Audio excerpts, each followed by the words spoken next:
अस्सलाम वालेकुम।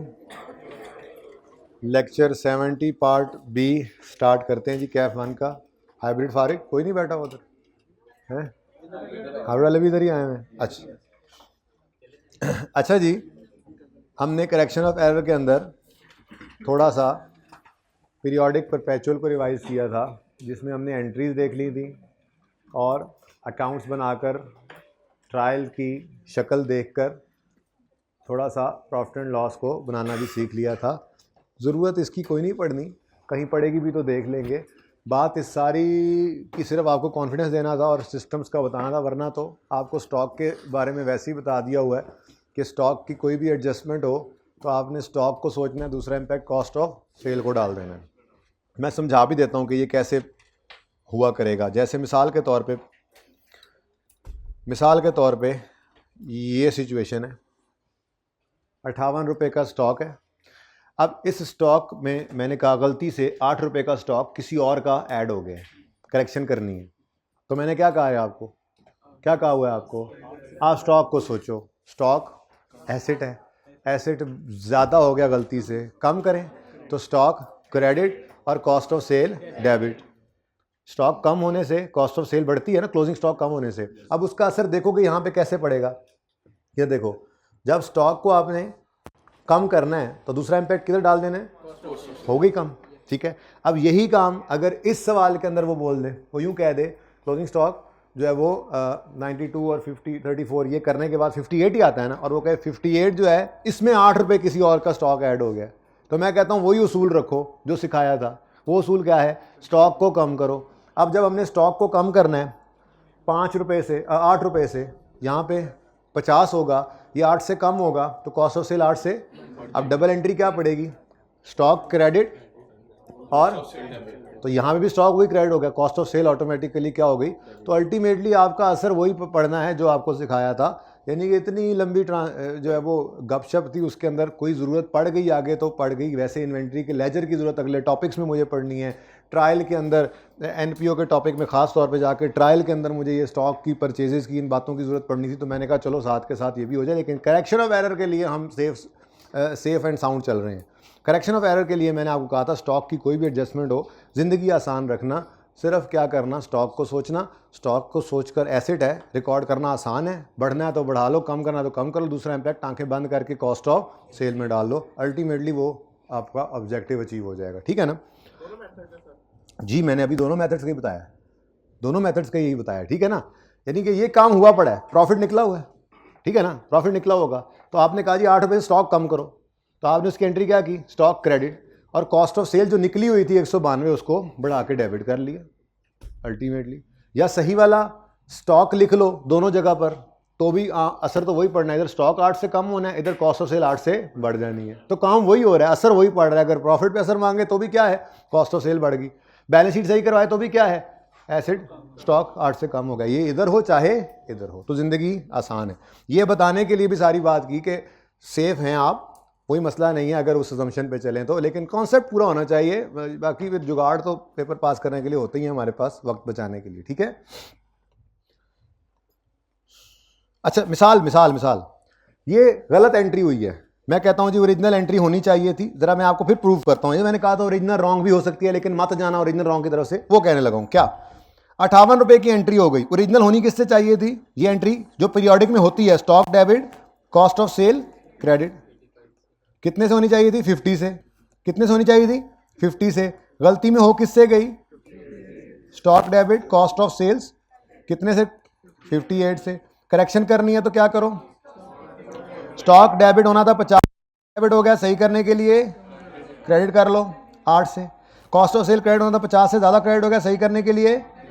अब ये सारा काम क्यों करें जब हमने यही सीख लिया था, स्टॉक 8 रुपये से ज़्यादा है, सही करने के लिए इसे करो कम, और कॉस्ट ऑफ सेल पर दूसरा इम्पैक्ट डाल दो। अब वो सारी बात करके भी तो यहीं पे ही पहुँचे हैं, तो इसलिए सारी बात नहीं किया करेंगे, ठीक है ना। और अगर इस सिस्टम की बात करो तो इस सिस्टम में तो ऑलरेडी स्टॉक 58 पे रिकॉर्डेड था, क्लोजिंग था, कॉस्ट ऑफ सेल निकली हुई थी। तो इस सिस्टम में भी हमने क्या करना है, हमने करेक्शन करनी है। तो इस कॉस्ट ऑफ सेल को हमने हिट करना है, स्टॉक को, स्टॉक कम करना है, कॉस्ट ऑफ सेल को बढ़ा लेना है। यहाँ पे भी वही काम हो रहा है। तो अल्टीमेटली ओरिजिनल रॉन्ग रेक्टिफाइंग की तरफ जाने की बजाय डायरेक्ट हम क्या किया करेंगे, इसको छोड़ा करेंगे, स्टॉक को सोचा करेंगे कि इस पे असर क्या पड़ना है, दूसरा इम्पैक्ट कॉस्ट ऑफ सेल पे डाल देंगे। ठीक है भाई, चातियाँ ना मारें, आना है तो आएँ, जाना है तो जाएँ। अच्छा जी, ये थोड़ी सी बात हमने की थी। अच्छा जी, अब आते हैं इधर कुछ सवाल, कोई एक सवाल पकड़ लेते हैं जो चल रहा था।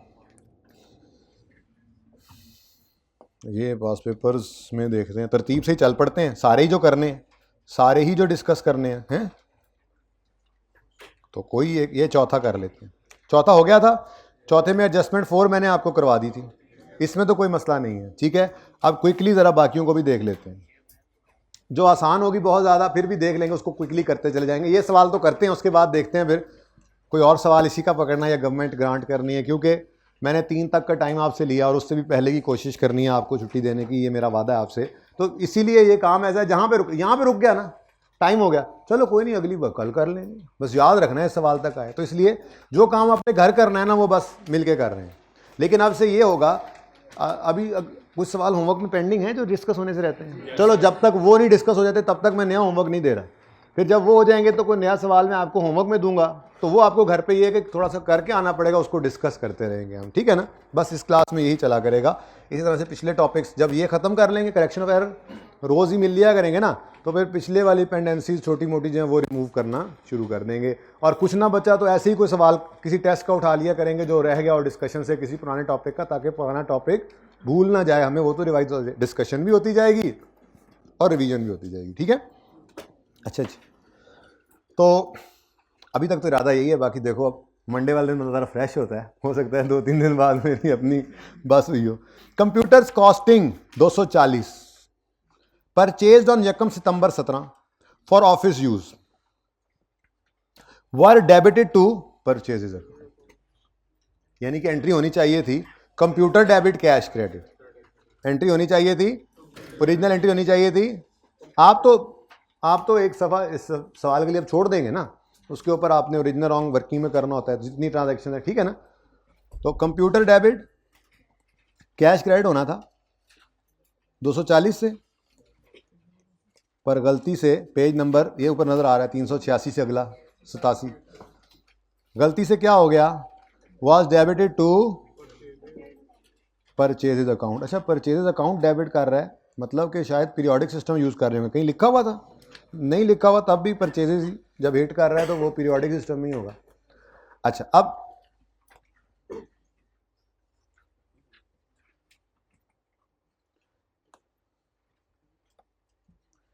जी बच्चों,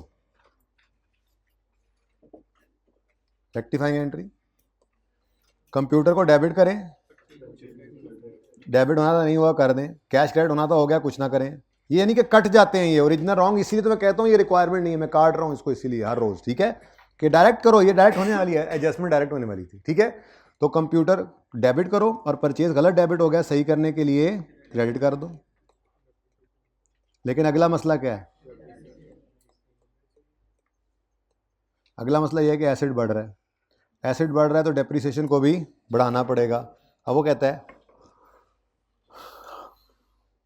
ऐसी depreciate computers on 20% using, acid बढ़ रहा है तो डेप्शन को भी बढ़ा दो, डेप्शन बढ़ाने की एंटी डेप्शन डेबिट कंप्यूटर ही क्रेडिट कर दो।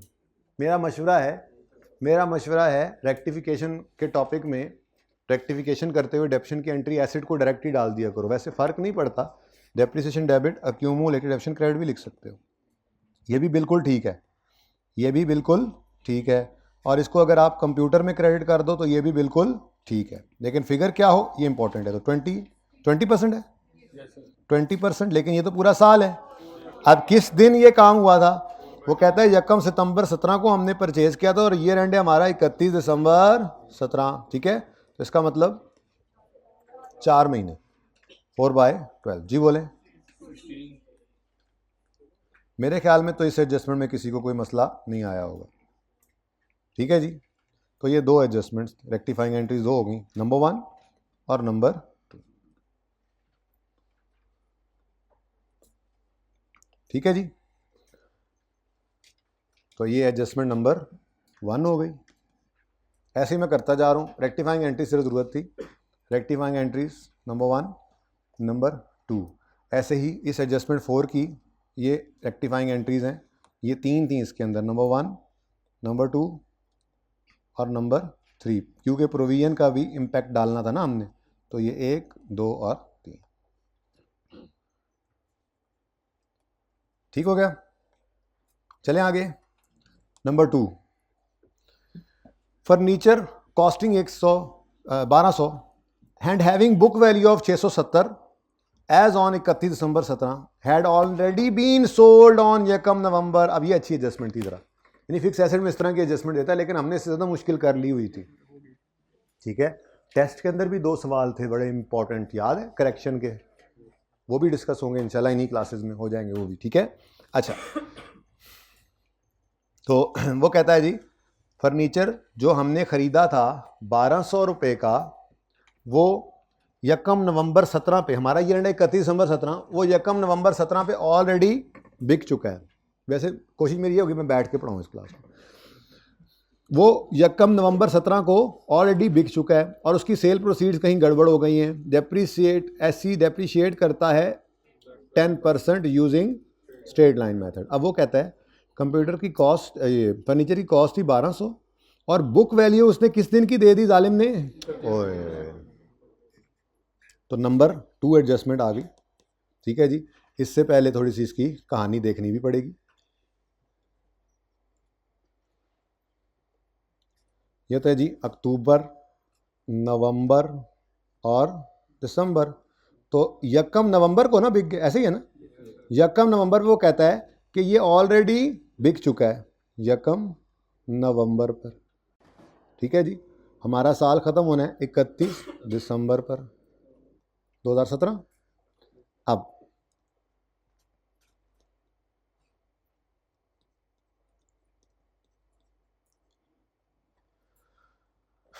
बुक वैल्यू उसने हमें पकड़ा दी है इस दिन की। बुक वैल्यू किस दिन की गिवन है जी, 31 दिसंबर 17 की। कितनी है, 670।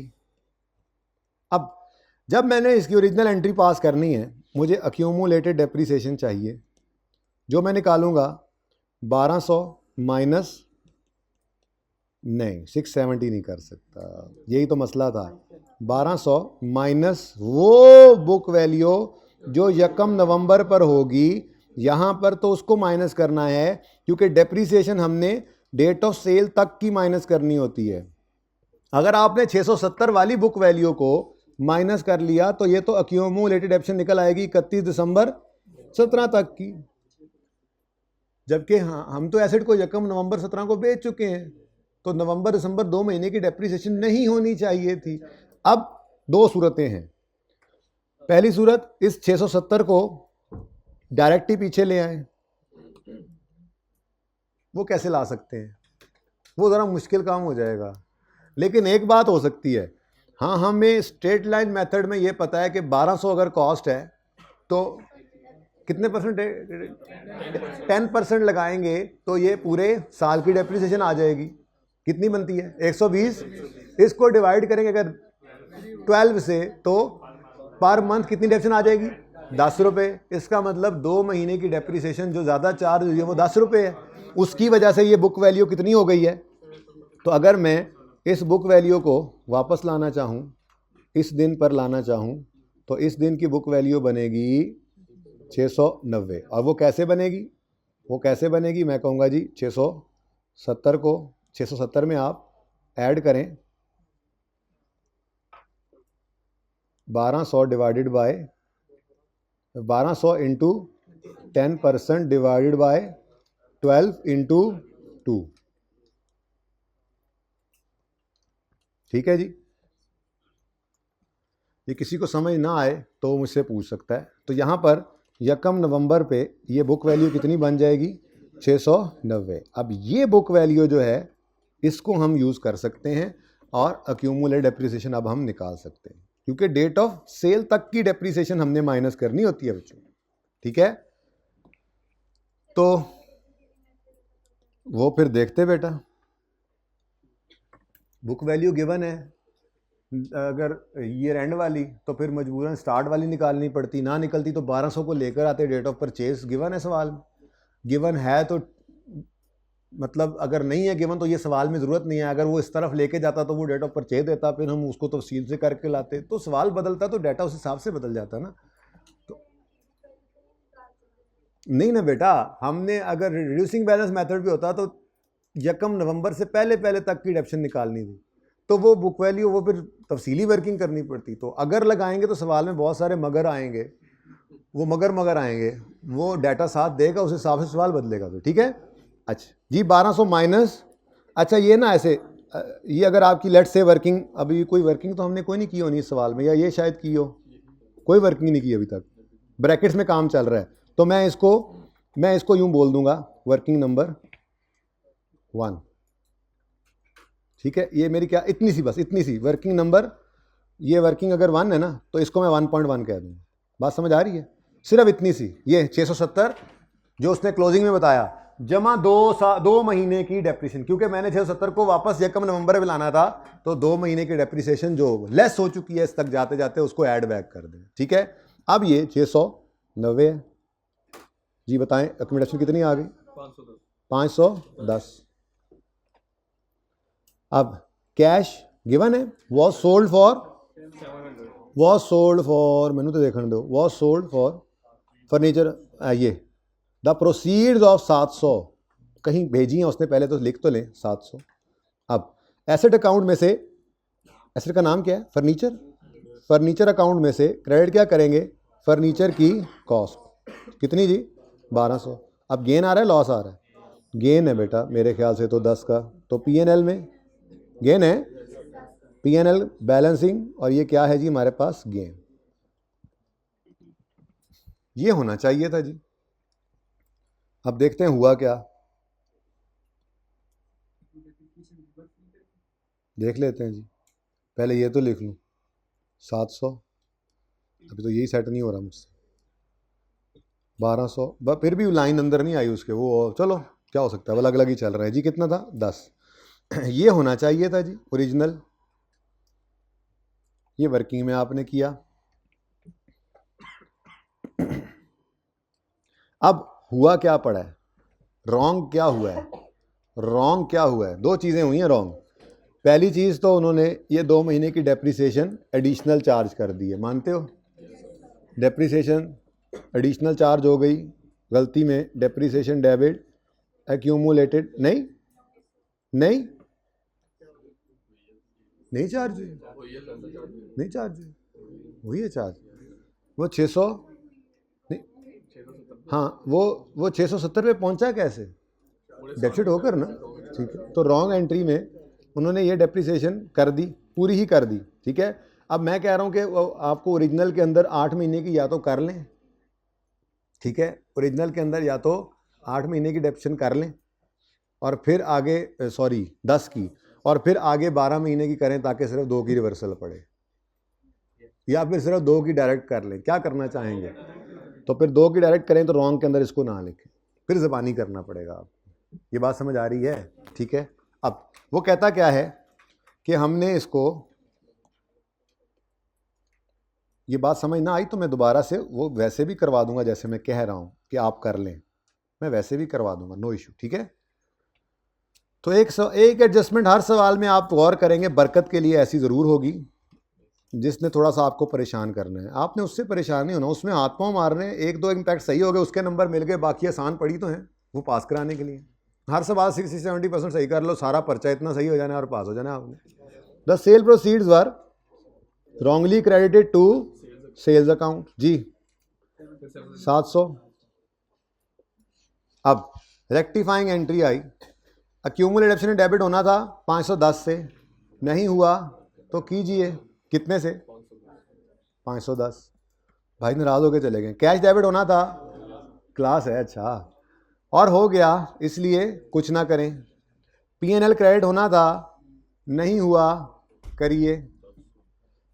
फर्नीचर क्रेडिट होना था, नहीं हुआ, करिए। अब यहाँ से वो डायरेक्ट ही काम हो जाना है जो आप कह रहे थे, ठीक है ना।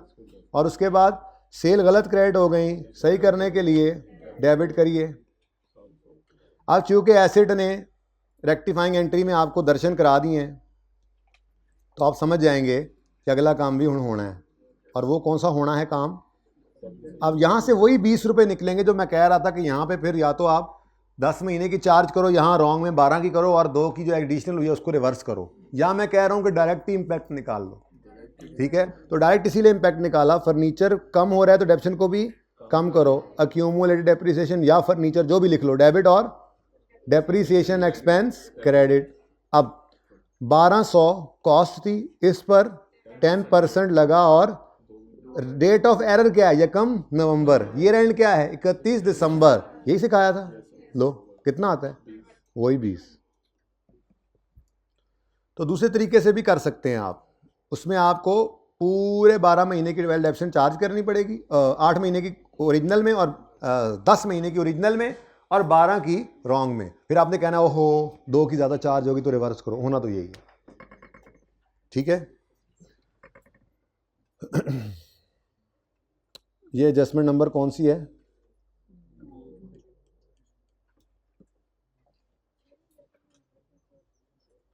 जी यकम न बेटा, ये एसिड जो है ये यहाँ पर पता नहीं कितने पे मौजूद था, लेकिन इस वक्त 670 पे आया हुआ है, डेप्रीशिएट होकर 670 पे पहुँच गया है। कहाँ से सवाल आया है?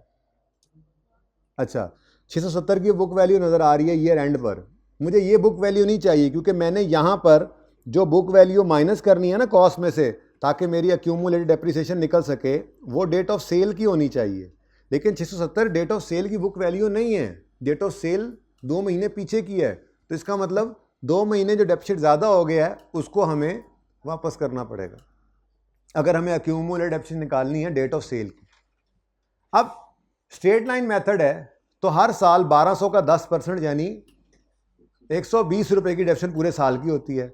डिवाइडेड बाय 12 करें तो मतलब हर महीने की डेप्शन 10-10 रुपये होती है, ठीक है ना। तो ज़बानी कलामी बात करें तो 670 पर पहुंचते पहुंचते जो 2 महीने की डेप्शन ज़्यादा चार्ज हुई है वो कितनी है, 10 और 10 20, यानी यहाँ पर होता तो ये एसिड 690 पे होता, गलती से यहाँ पहुँचा दिया उन्होंने, ठीक है ना। तो हमने इसको वापस इधर लेके जाना है तो क्या करें, 2 महीने की डेप्शन जो यहाँ तक आते आते माइनस हुई उसे ऐड बैक कर दें। अब ये 10-10 वैसे ज़बानी निकालें या मैंने ऐसे लिख कर बता दिया आपको कि 670 जो है इसमें जो 2 महीने की डेप्शन ज़्यादा चार्ज हो गई 670 तक आया है, इसको अगर ऐड बैक करेंगे तो ये वापस चला जाएगा 2 महीने पहले, तो उस दिन कॉस्ट में से इसको माइनस करेंगे तो अक्यूमुलेटेड डेप्रिसिएशन निकल आएगी। तो इसमें हमने ऐड किया है 2 महीने की डेप्शन। यहाँ पे क्या आया, ये क्या है जी, ये क्या है, पूरे साल की डेप्शन डिवाइड बाय 12 किया पर मंथ इंटू 2 किया, 2 महीने की जो ज़्यादा चार्ज हुई थी उसको हमने ऐड बैक किया, 690 पे चला गया, ठीक है। आप जैसे मर्जी करें, अगर आंसर ये आ रहा है तो ठीक है जी। नहीं बेटा अक्यूमुलेटेड डेप्शन डेबिट करनी है ना, तो वो आप जैसे मर्जी, मैं कह रहा हूँ आप आंसर जैसे मर्जी निकाल लें, आपके पास ऑप्शन है। मैंने ऐसे किया, आप 100 तरीके और हो सकते हैं, आप बेशक करें, जवाब ये निकाल लें बस, मुझे कोई मसला नहीं है उससे।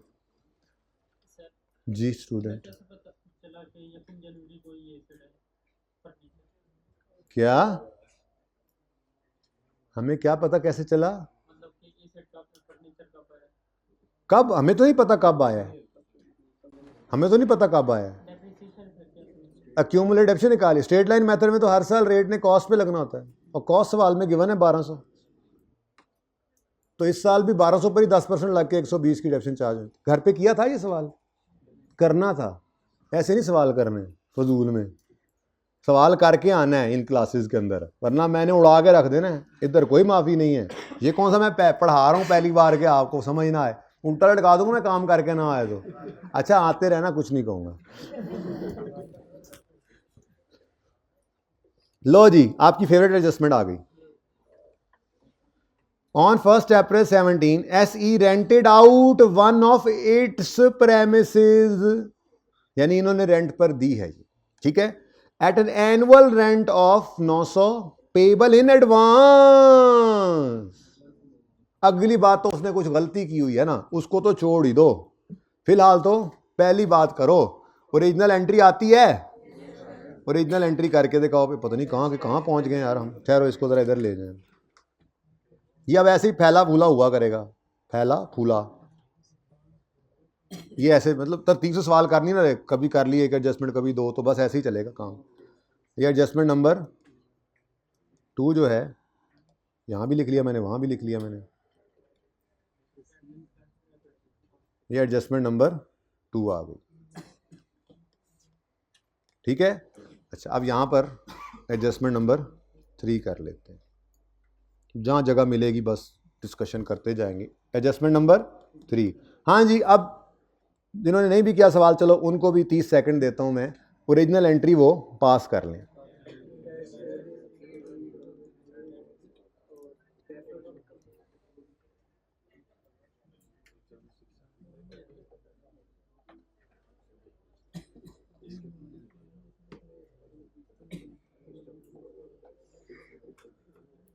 रेलेवेंट चीज़ों को हाईलाइट भी कर देता हूँ। 1 April annual rent 9 lakh advance. Original entry के लिए बस इतनी सी बातों को मुझे पता होना चाहिए। एक्रूअल नहीं जान छोड़ रहा ना, देखा यार, वैसे इतनी जल्दी क्लास कैसे खत्म हो जाती जी।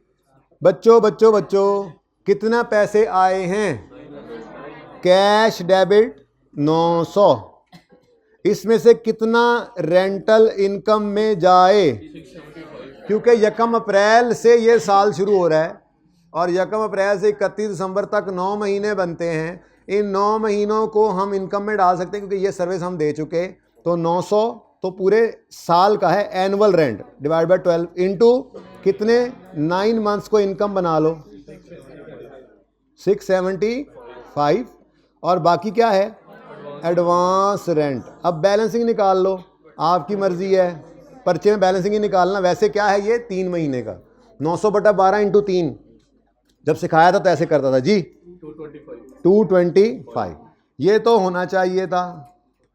What have you done accountant, what have you done? अब देखते हैं, मैंने आगे पढ़ा ही नहीं।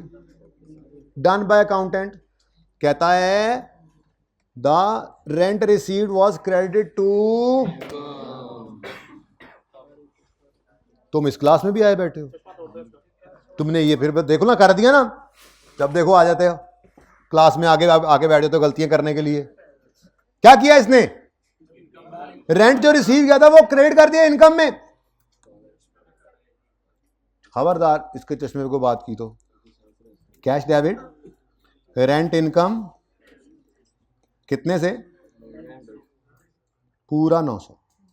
अब रेक्टिफाइंग एंट्री करो पास। ये कितने बच्चों ने ये सवाल किया हुआ है? बहुत कम है। अब कल से ये काम नहीं चलेगा, ठीक है। मैं कम काम रखूंगा, मैं इसलिए तो आपको अपने पास ले आया हूं, बुला लाया हूं और खुद काम करवा रहा हूं ताकि आप काम चोरी ना करें। लेकिन थोड़ा बहुत पढ़ के तो आए ना, तो ट्राई, और नहीं तो ट्राई मार के आए। कहीं कैसी रफ पेज के ऊपर, फिर नीट तो हम कर ही लेंगे इंशाल्लाह। बेशक नीट से ना करें, लेकिन एक ट्राई ज़रूर मार के आया करें ताकि सवाल कर सकें आप। रेक्टिफाइंग एंट्री जो रिक्वायरमेंट थी, रिक्वायरमेंट यही थी ना,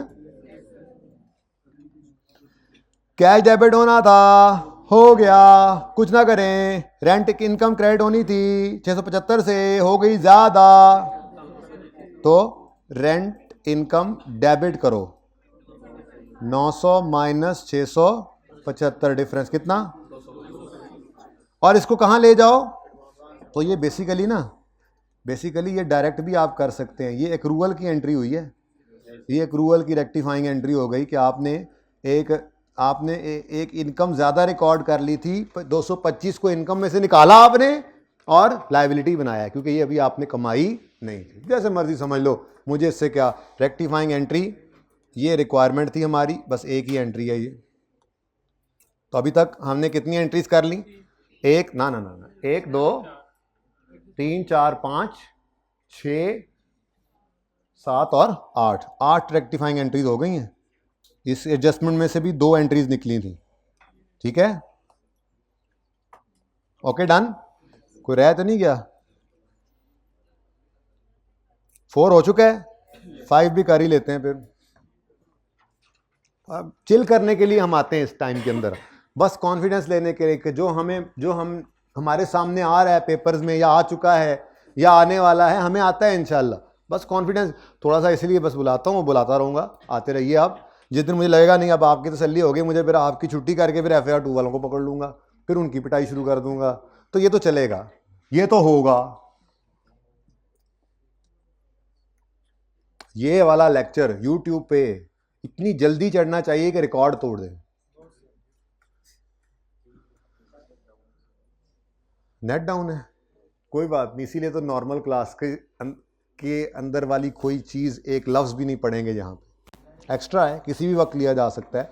लेकिन एक बता दूँ, जो आ गए हो ना, यही बारे में हो, यही हैं जिन्होंने पढ़ना है। बाकी मेरे ख्याल में, मेरा जो तजर्बा है उसके मुताबिक, जिन्होंने अभी क्लास अटेंड नहीं की, ऑनलाइन वाले जो हम घर पढ़ेंगे, 90% उनमें से नहीं पढ़ के आएंगे कल, सिर्फ 10% पढ़ेंगे। और वो 90% अगले दिन हमने फिर पढ़ लेना है, तो वो पिछला भी रह जाना है, अगला भी रह जाना है। 3-4 दिन बाद उन्होंने कहना रहने दो यार, साढ़े वास्तु ही बाहर है, इतने ज़्यादा हो गए नहीं। और फिर पेपर में उसमें से चीज़ आ जानी, और फिर उन्होंने कहना देखा हमें पढ़ाया ही नहीं गया, देखा देखा मेरी लापरवाही कर। अच्छा जी, चलें वापस आएँ। एक्स्ट्रा क्लास है, थोड़ा सा बोलना भी पड़ता है आप लोगों के साथ, वरना आप तो सो जाएँ। क्लास में सोना मतलब फिर तो ये तो मेरी हार है ना, कुछ सो जाए। चेक हुई of 192 was received after a discount of 4% from a customer। भाई बात वो जो प्रूफ से हो, एडवांस वो डिस्काउंट वाली डिस्कशन हमने की थी ना,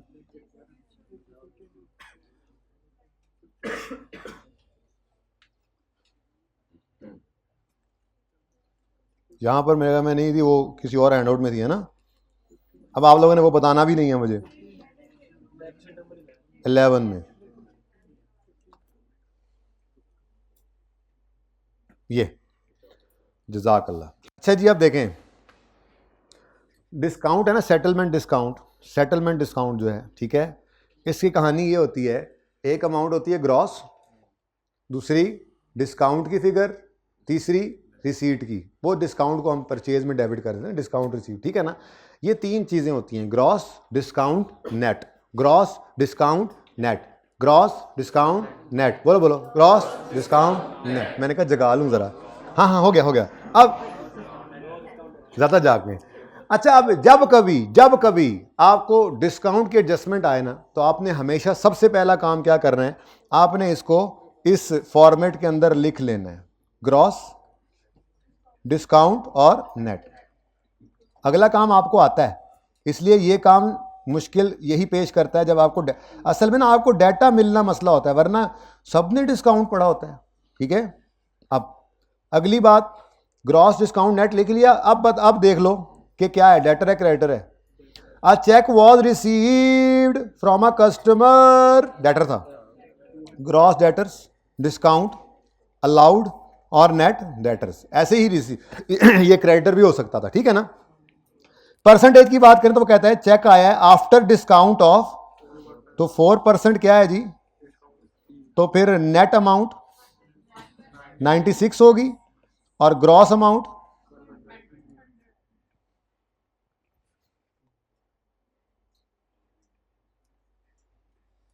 थक गया जी। असल में ना वीकेंड पे मैंने आपको बताया ना कि मैंने कहा था कि इसको मैं रेस्ट दूंगा, याद है। तो फिर मुझे वो वॉल्यूम 2 पे काम करना पड़ गया, ये बेचारा फिर ऐसे ही जागता रह गया, ये नहीं सोया। 96 और ये क्या होगा। अब ये काम आपने परसेंटेजेस में लिख लिया ना ये। अब अगला इससे भी अहम काम क्या है, आपने सवाल को पढ़ के ये डिटरमिन करना है इन रुपीज कि आपको कौन सी फिगर गिवन है। वो चाहे तो ग्रॉस की फिगर दे, लेकिन इतना अच्छा है नहीं, चाहे तो नेट दे, चाहे तो डिस्काउंट भी दे दे, कभी ऐसा भी हो सकता है। लेकिन हमने वो मार्कअप मार्जिन के अंदर एक फार्मूला पढ़ा था, वो ऐसा जबरदस्त फार्मूला हर जगह लगता है। क्या था, given amount over given amount percentage into required amount. इसका मतलब जो सवाल में अमाउंट गिवन है ना, बस वो ढूंढनी है कि वो है क्या, ठीक है। आज थोड़ा सा ज्यादा पढ़ लें,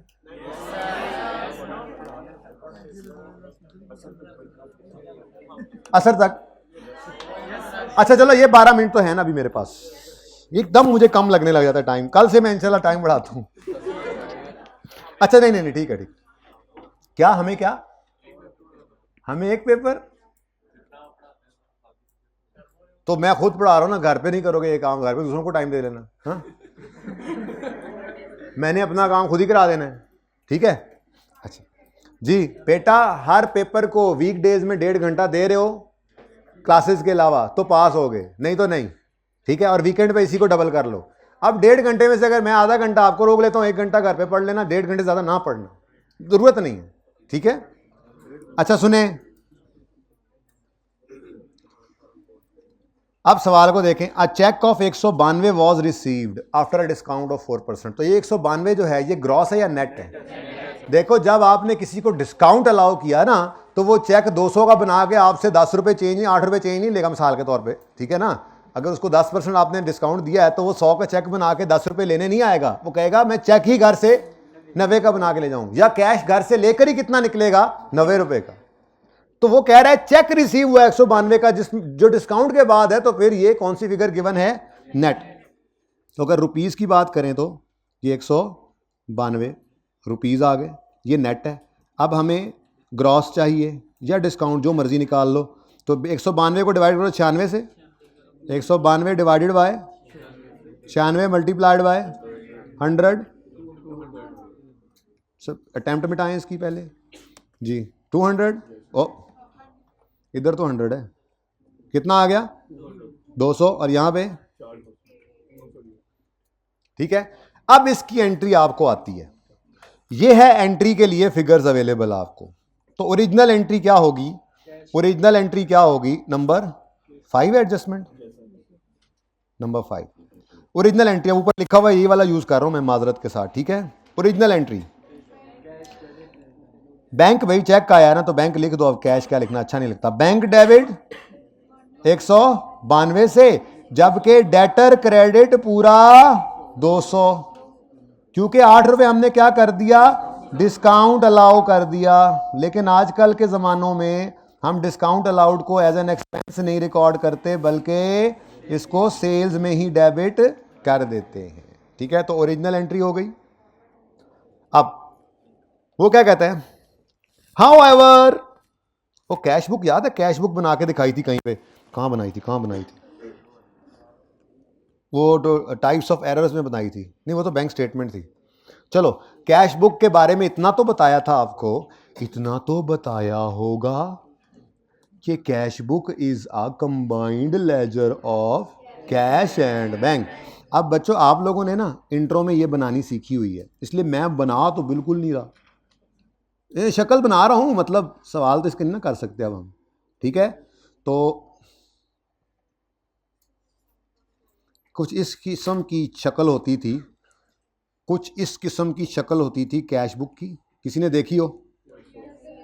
इसमें ये कैश और बैंक, ये कैश और बैंक, और कभी कभार ना इसी के अंदर डिस्काउंट का कॉलम भी ऐड करवा दिया जाता था।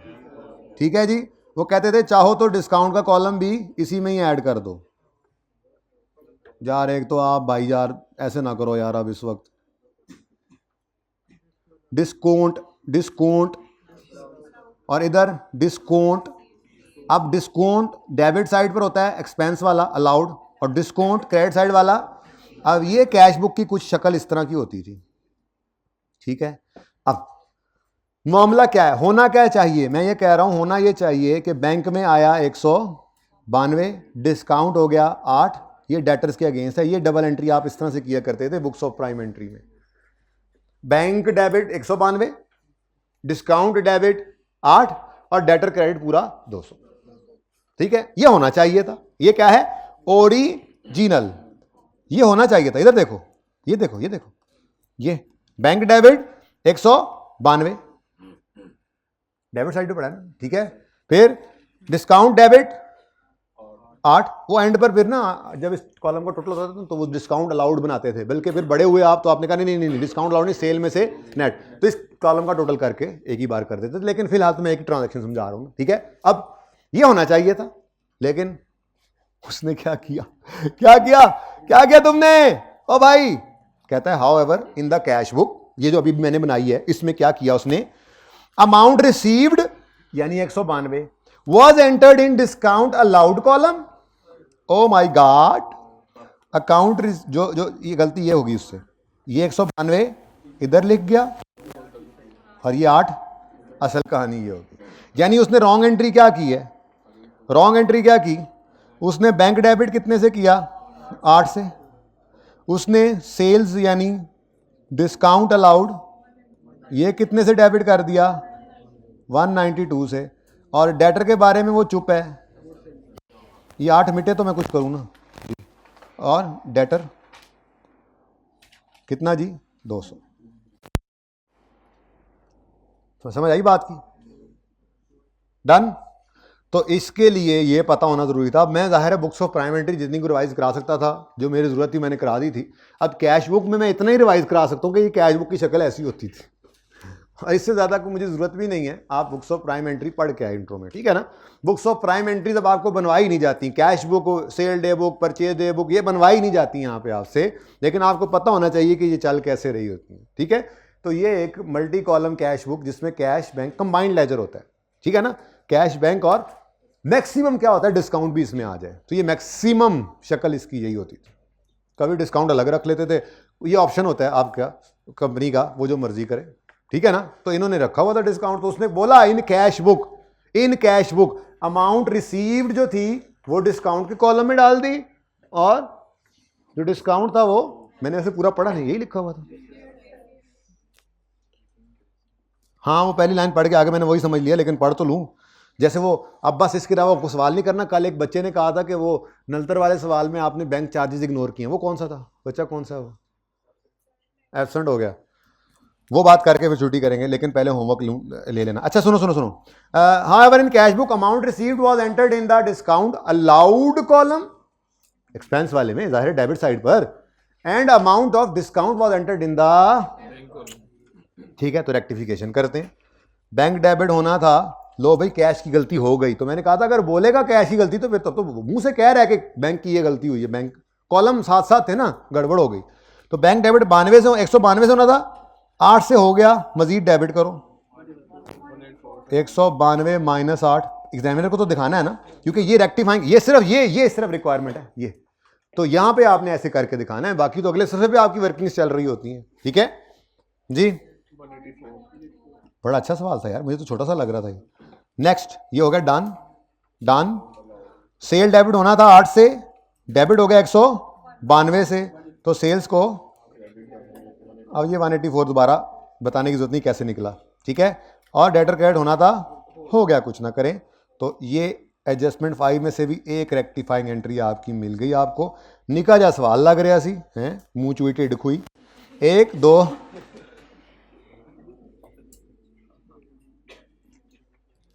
केड़ा सवाल जी? लाभ नहीं रहा, लाभ गया जी। तो ये कोई कहानी है जी, 1 2 3 4 5 6 7 8 9 रेक्टिफाइंग एंट्रीज थी। चलो अभी पिक्चर देनी है ना भाई, पिक्चर देनी है तो ऐसे करके 1 बाय 1 लो। पहले इस हिस्से की ले लो, इसमें आपकी नहीं सिर्फ ये, इसमें आपकी ये एंट्री और ये वर्किंग आएगी, ताकि ये तो क्लियर हो ना। सिर्फ मेन सफ़े की लो ना फिलहाल, ये यहाँ तक, ये भी बेशक कर लो, ये साइड पे हो गया। उसके बाद ये पूरी नहीं हो रही ना अभी, चलो कोई नहीं, ये लो से सब, सिर्फ ये साइड लो, इस लाइन से उधर उधर, ये कुछ एडजस्टमेंट 4 3 और 5 हो जाएंगी।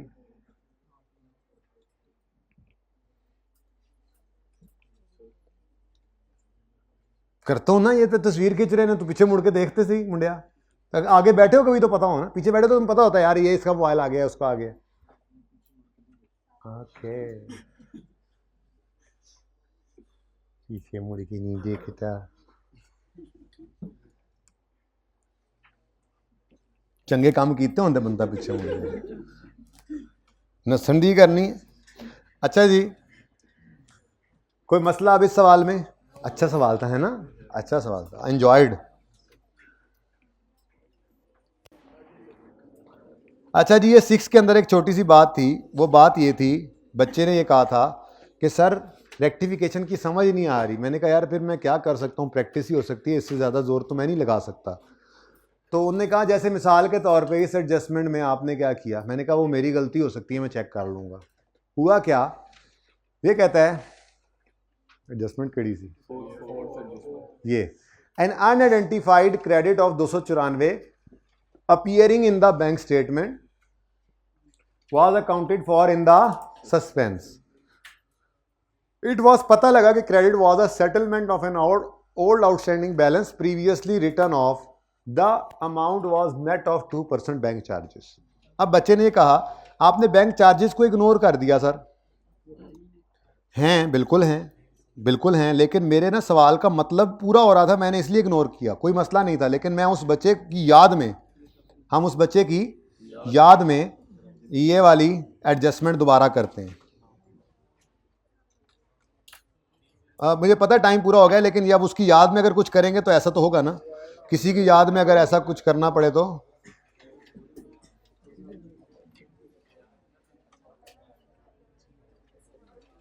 की हो गया, उसकी याद में क्या हो गया? अच्छा, अगर आप लोग बोलेंगे ना तो मैंने ये टाइम बीच में से माइनस कर देना कि मुझे आपने ये टाइम नहीं दिया। बहाने, हाँ बहाने ढूंढ रहा हूँ यार। वैसे तुम लोग कैसे लोग यार, पता नहीं किस ज़माने में आ गया हूँ मैं। मतलब कि पढ़ाने वाले जोर लगा रहे हैं, पढ़ने वाले भाग रहे हैं, उल्टी गंगा बह रही है यहाँ। ये जी एडजस्टमेंट। अच्छा जी, वो कहता है ओरिजिनल एंट्री, वो कहता है जी अनआइडेंटिफाइड था, सस्पेंस में फेंक दिया। अब ये जो था ये भी उसी तरह से, आज डिस्काउंट पढ़ाया है ना, 294 क्या है? ये नेट ऑफ बैंक चार्जेस है, यानी कितने बैंक चार्जेस थे? तो ये 98% है, 2% बैंक चार्जेस थे, ठीक है। तो यहां पर 100% क्या होगा? ये था क्या? पैसे आए थे, तो ग्रॉस डेटर्स और नेट डेटर्स, ऐसे ही है जी। कर लेते हैं, अभी सीखा। ये कितना है? 300 और ये 6। अब ये एंट्री करते हैं जो बैंक चार्जेस बैंक ने काट ली उस समय। मैं यहाँ कर देता हूँ, इन्हें हिलना भी बंद करता है जैसे।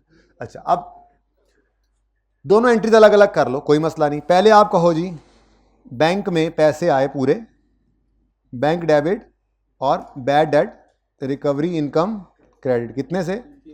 300 से।